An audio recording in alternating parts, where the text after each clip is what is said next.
over and over and over and over. And my guess is you probably think it's what? What do you think is holding you back from your healing? My guess is you probably think it's him or your toxic person or memories of him or circumstances he's put you in. And if you've been in a toxic relationship, be a parent or partner, have you been in horrible situations? Absolutely. Have you had troubles and difficulties and problems that were totally unfair? Absolutely. I believe all these things. I know all these things. But what I also see is like people get stuck, right? They get stuck in inaction. And what happens is if you're in a toxic relationship, eventually at some point, every action you make gets the wrong reaction, right?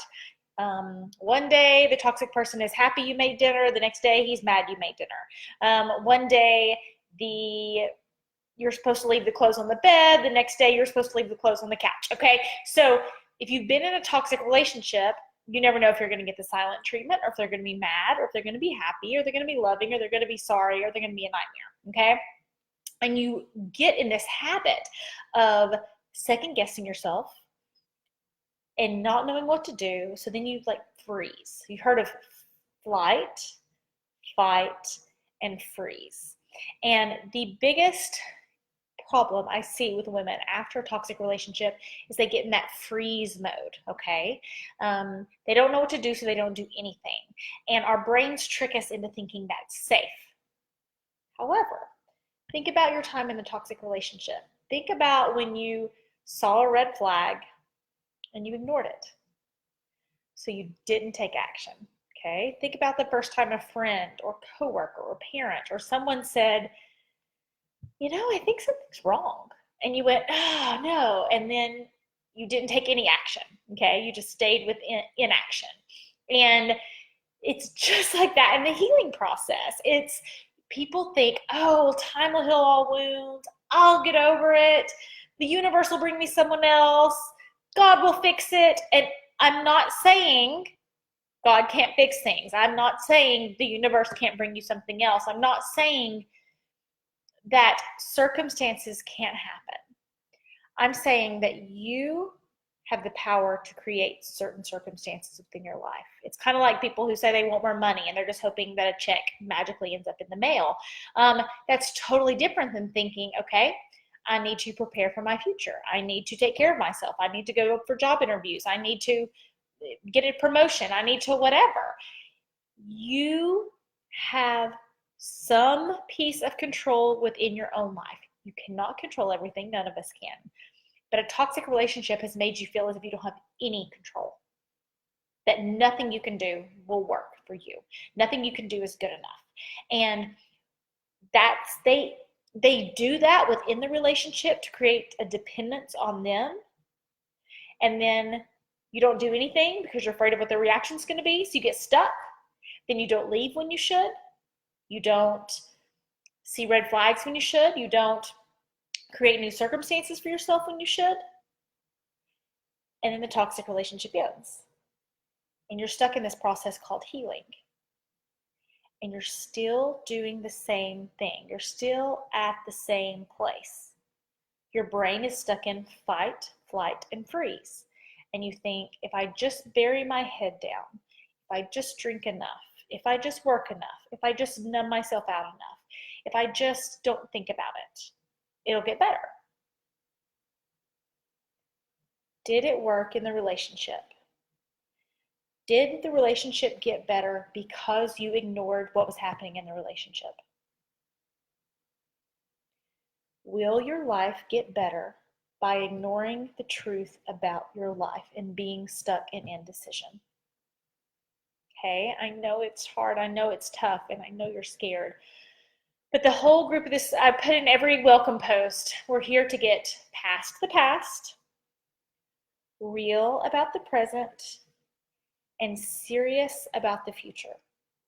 And the biggest thing I see people holding people back is that fear of change, the fear that, if I just, I hear people say, if I just wait it out, the universe will fix it, or this will happen, or just magically get better.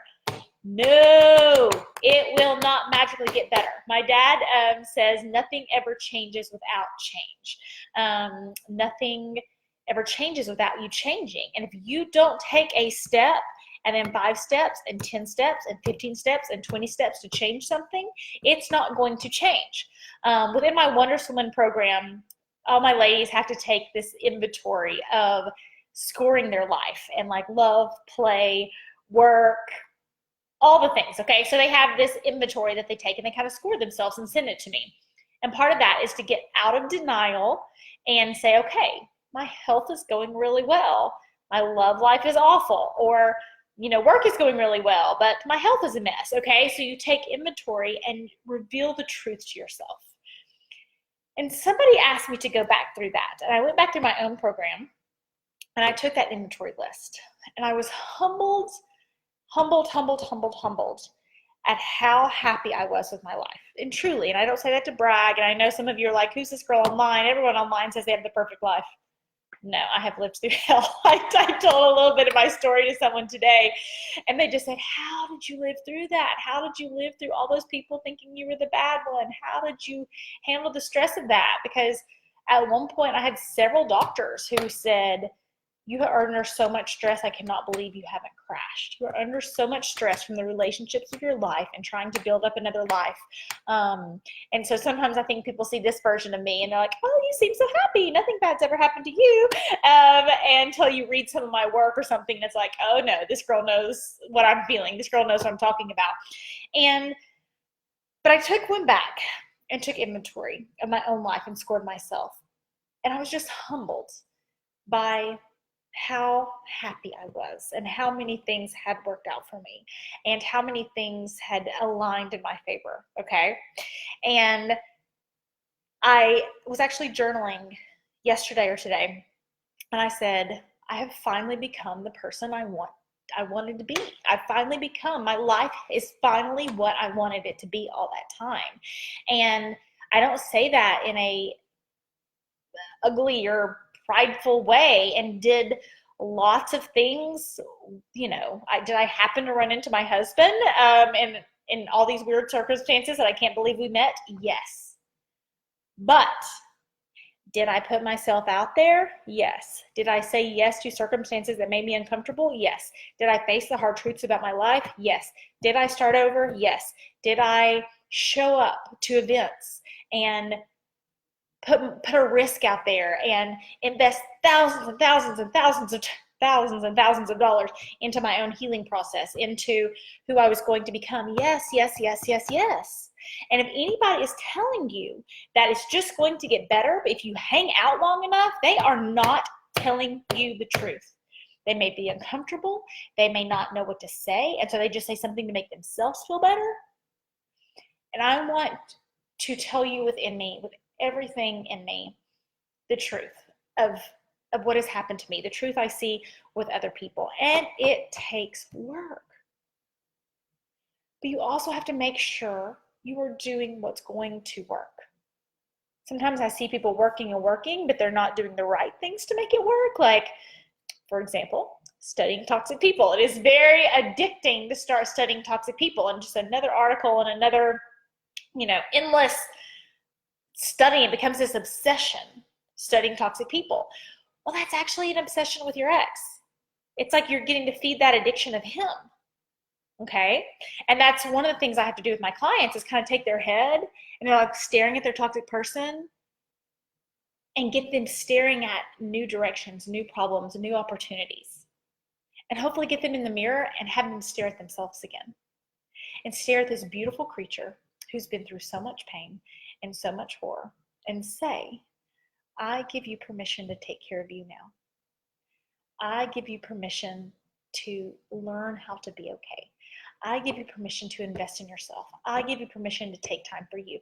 I give you permission to take the chance, take the change, say yes, say no, whatever you need to say. But it has to be different than what you're doing right now. Because what you're doing right now has you in the place that you are in right now. And if you're not okay with it, it's time to drop the denial and create the life you want. And that is the biggest thing I see after a toxic relationship. And when you think about it, it's crazy because you've already lived through hell. Like a toxic relationship is absolute hell. It can't get worse. It really can't. I have had clients that have buried children, had cancer, had buried spouses like that loved them. They all say this is the worst thing to happen to them, even if they were only with the person 3 years.